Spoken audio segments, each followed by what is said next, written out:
നമസ്കാരം. നമ്മൾ അപ്പോൾ ഇന്ന് നോക്കാൻ പോകുന്നത് നമ്മുടെ കമ്പ്യൂട്ടർ എഞ്ചിനീയറിങ്ങിലെ ഫസ്റ്റ് മോഡ്യൂളിലെ കുറച്ച് ക്വസ്റ്റ്യൻസാണ്, ഇമ്പോർട്ടൻ്റ് ആയിട്ടുള്ള ക്വസ്റ്റ്യൻസാണ്. ആദ്യത്തേത് വൺസ് കോംപ്ലിമെൻറ്റ്, നമ്പറിൻ്റെ വൺസ് കോംപ്ലിമെൻറ്റ് കണ്ടുപിടിക്കാനുള്ള ക്വസ്റ്റ്യനാണ്.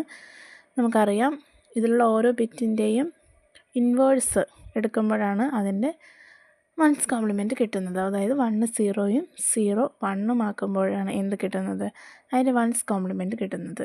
ഇവിടെയുള്ള നമ്പറിൻ്റെ വൺസ് കോംപ്ലിമെൻറ്റ് ആദ്യത്തെ 2 1ഉം 0 ആവും, അടുത്ത 3 zeros 1 ആവും. അങ്ങനെയാണ് പോകുന്നത്. സോ ആൻസർ എ ആണ്, ഓപ്ഷൻ എ ആണ്. 0 0 1 1 1 0 1. അടുത്ത രണ്ടാമത്തെ ക്വസ്റ്റ്യൻ എന്ന് പറയുന്നത് ടൂസ് കോംപ്ലിമെൻറ്റ്. നമ്മൾ വൺസ് കോംപ്ലിമെൻറ്റ്, ഒരു നമ്പറിൻ്റെ വൺസ് കോംപ്ലിമെൻറ്റ് കണ്ടുപിടിച്ച് അതിൻ്റെ കൂടെ 1 ആഡ് ചെയ്യുമ്പോഴാണ് നമുക്ക് എന്ത് കിട്ടുന്നത്, ടൂസ് കോംപ്ലിമെൻറ്റ് കിട്ടുന്നത്. എവിടെയാണ് ആഡ് ചെയ്യേണ്ടത്? LSBയിൽ, അതായത് ഏറ്റവും റൈറ്റ് സൈഡിലെ ബിറ്റിൻ്റെ കൂടെ. സോ ഇവിടെ നമുക്ക് വൺസ് കോംപ്ലിമെൻറ്റ് കണ്ടുപിടിക്കുമ്പോൾ കിട്ടുന്നത് 0 0 1 1 1 0 1 എന്നാണ്. അതിൻ്റെ കൂടെ 1 ആഡ് ചെയ്യുമ്പോൾ ലാസ്റ്റത്തെ 0 1 + 1 0 ആകും, ക്യാരി 1 വരും, ലെഫ്റ്റിലെ 0 ആഡ് ചെയ്യുമ്പോൾ 1. സോ ആൻസർ ഈസ് 0 0 1 1 1 1 0 ആണ് ആൻസർ വരുന്നത്. എ ആണ് ഓപ്ഷൻ.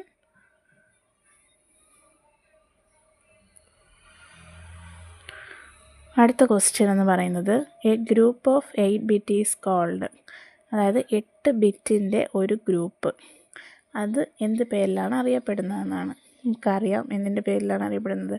8 ബിറ്റ് ചേർന്ന ഒരു ബൈറ്റാണ് ആവുന്നത്. ഓപ്ഷൻ ബി ആണ് കറക്റ്റ്. 4 ബിറ്റ് ചേരുന്നതാണ് ഒരു നിബിള്. അതായത് 2 നിബിൾ ചേരുമ്പോഴാണ് എന്ത് കിട്ടുന്നത്, ഒരു ബൈറ്റ് കിട്ടുന്നത്.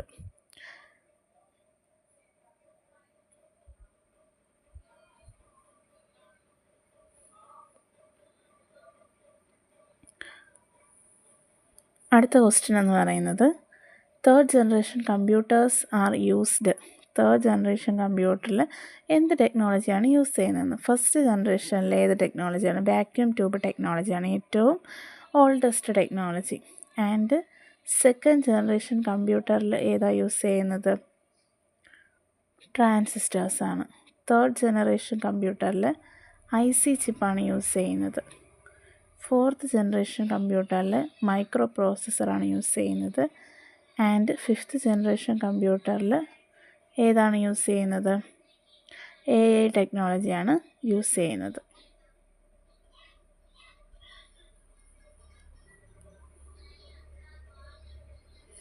അടുത്ത ക്വസ്റ്റ്യൻ എന്ന് പറയുന്നത് ആസ്കിയുടെ ഫുൾ ഫോം. നമുക്കറിയാം, ഒരു യൂണീക്ക് കോഡാണ്.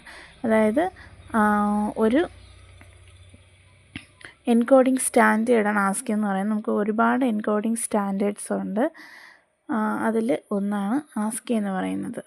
ആസ്കിയുടെ full form American standard code for information interchange എന്നാണ്. യൂണിക്കോഡ് നമുക്കറിയാം, എല്ലാ ക്യാരക്ടേഴ്സിനെയും ഒരു സെക്ഷൻ്റെ അണ്ടറിൽ കൊണ്ടുവരാൻ വേണ്ടിയിട്ടുള്ള ഒരു സംഭവമാണ് ഇതെന്ന് പറയുന്നത്, ആസ്കി കോഡ് എന്ന് പറയുന്നത്. അതിന് എക്സാമ്പിളാണ്, അതിൻ്റെ ഫുൾ ഫോമാണ് American standard code for information exchange എന്ന് പറയുന്നത്. അടുത്ത question which one is not a basic gate. ഒരു ബേസിക് ഗേറ്റ് അല്ലാത്തത്. നമുക്കറിയാം 7 ഗേറ്റ്സാണ് നമുക്കുള്ളത്. 7 ഗേറ്റിൽ 3 ബേസിക് ഗേറ്റ്സ്, 4 ഡെറൈവ്ഡ് ഗേറ്റ്സാണ്. അതിൽ basic gates and or not, ഈ 3 ബേസിക് ഗേറ്റ്.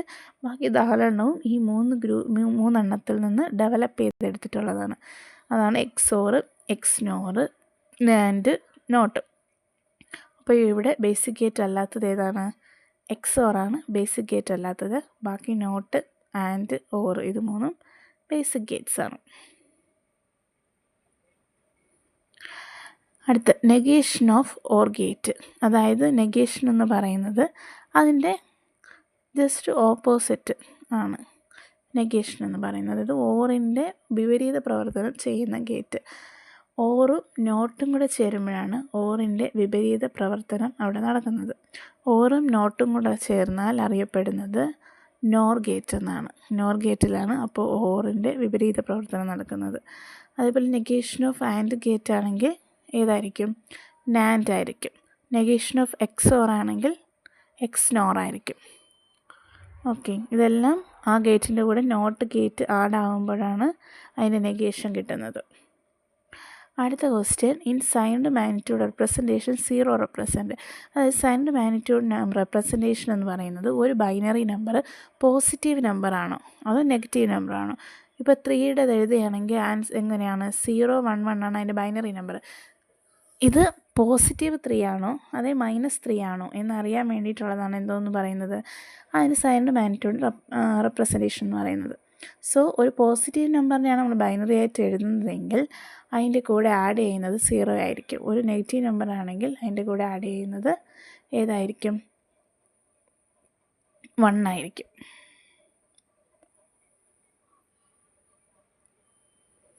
അടുത്ത ക്വസ്റ്റ്യൻ, BCD ഓഫ് 6 എന്ന് പറയുന്ന നമ്പറിൻ്റെ BCD നോക്കൂ, ഏത് ആൻസറായിട്ട് വരുന്നതെന്ന്. ആദ്യത്തെ നമ്പറിൽ 8ൻ്റെ പൊസിഷനിലാണ് 1 കിടക്കുന്നത്. സോ അതിൻ്റെ അത് 8 ആണ് ആൻസർ വരുന്നത്. രണ്ടാമത്തെ Bയിൽ 1ൻ്റെ പൊസിഷനിലാണ് കിടക്കുന്നത്, 1 ആണത്. അടുത്ത Cയിൽ 8ൻ്റെയും 4ൻ്റെയാണ്, അപ്പോൾ 12 ആണ് അതിൻ്റെ ആൻസർ. അടുത്ത D ആണ് ആൻസർ വരുന്നത്. അവിടെ 4ൻ്റെ പൊസിഷനിൽ 2ൻ്റെ പൊസിഷനിലാണ് കിടക്കുന്നത്. So answer B.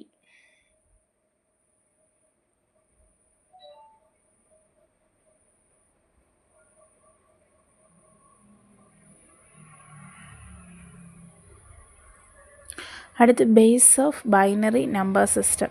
Binary number സിസ്റ്റത്തിൻ്റെ ബേസ് എത്രയാണെന്ന്, ബൈനറിയുടെ ബേസ് നമുക്കറിയാം. ബൈനറി നമ്പർ സിസ്റ്റത്തിൽ ആകെ 2 നമ്പറേ വരും, 0യും 1ഉം. അതുകൊണ്ട് തന്നെ എൻ്റെ ബേസ് 2 ആണ്. ഡെസിമൽ നമ്പർ സിസ്റ്റത്തിൽ 0 1 2 3 4 5 6 7 8 9 ഇത്രയും നമ്പേഴ്സ് വരുന്നതുകൊണ്ട് തന്നെ എൻ്റെ ബേസ് 10 ആണ്. ഒക്ടാലിൽ 8 ആൻഡ് ഹെക്സാഡെസിമലിൽ 16. 9 വരെയുള്ള നമ്പേഴ്സും പിന്നെ ABCDEFG വരെയുള്ള ക്യാരക്ടേഴ്സുമാണ് അതിൽ വരുന്നത്. അപ്പോൾ ഇത്രയും ക്വസ്റ്റ്യൻസാണ് നമ്മുടെ ഈ മോഡ്യൂളിൽ ഇമ്പോർട്ടൻ്റ് ആയിട്ടുള്ളത്. എല്ലാവരും ഇത്രയും ക്വസ്റ്റ്യൻസ് നന്നായിട്ട് വർക്കൗട്ട് ചെയ്ത് പഠിക്കുക.